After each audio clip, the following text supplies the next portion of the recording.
Hello दोस्तो, आजच्या नवीन कथेमध्ये आपल्या सर्वांचं स्वागत आहे. आजच्या नवीन कथेचं नाव आहे तिच्या ओठांवरचं वचन. ती पहिल्यांदा भेटली तेव्हा त्याने फक्त तिच्या डोळ्यात पाहिलं होतं. त्या नजरेत एक वेगळं बोलणं होतं, जणू काही कुणी गुपित सांगते पण शब्द न वापरता. ते गुपित नातं काळाच्या ओघात शरीराच्या जवळकीतून मनाच्या जिव्हाळ्यात रूपांतर झालं. पण दोघांनाही माहीत होतं हे नातं जगाला सांगता येणारं नव्हतं. अद्वैत आणि सायली दोघंही एका कॉलेजमध्ये प्राध्यापक. सायली विवाहित होती पण तिचं लग्न फक्त नावापुरतंच होतं. नात्यात भावना नव्हत्या, फक्त जबाबदारी होती. अद्वैत तिला रोज बघायचा. तिच्या बोलण्यातली शांतता, हसण्यातल्या बनावटपणा सगळं जाणवायचं. एक दिवस तो म्हणाला, तुमच्या डोळ्यांमध्ये नेहमी हो असतं पण ओठांवर नेहमी नाही का?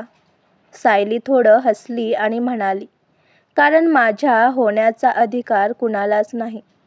त्या दिवशी पहिल्यांदा अद्वैत तिच्या जवळ गेला. फक्त तिच्या हाताला स्पर्श करून म्हणाला, अधिकार नको पण भावना तरी द्या.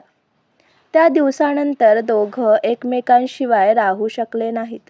त्यांचे संभाषण कॉफीपासून सुरू होऊन नजरेतल्या गुप्त स्पर्शापर्यंत पोहोचायचे. कधी शब्द नव्हते पण वातावरणात प्रणयाचा सुगंध होता. सायलीला त्याचं प्रेम मिळत होतं, जे तिच्या आयुष्यात पहिल्यांदाच खरं वाटत होतं.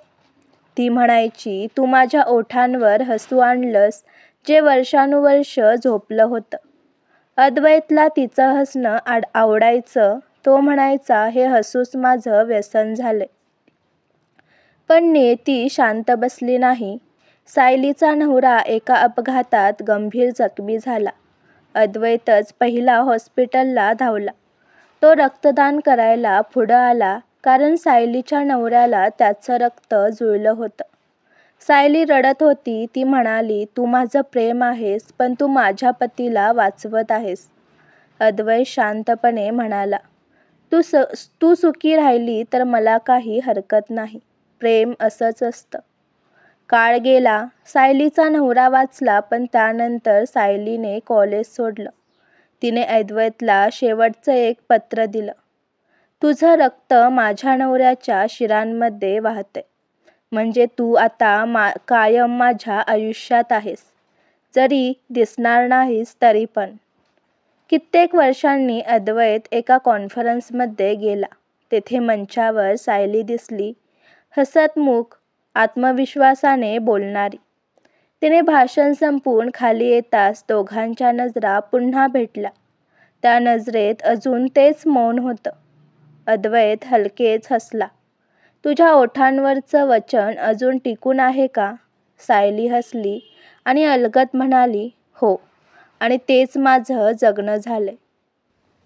आजची कथा आवडला असल्यास व्हिडिओला लाईक करा, चॅनलला सबस्क्राईब करा आणि कथा कशी वाटली हे कमेंटद्वारे जरूर कळवा.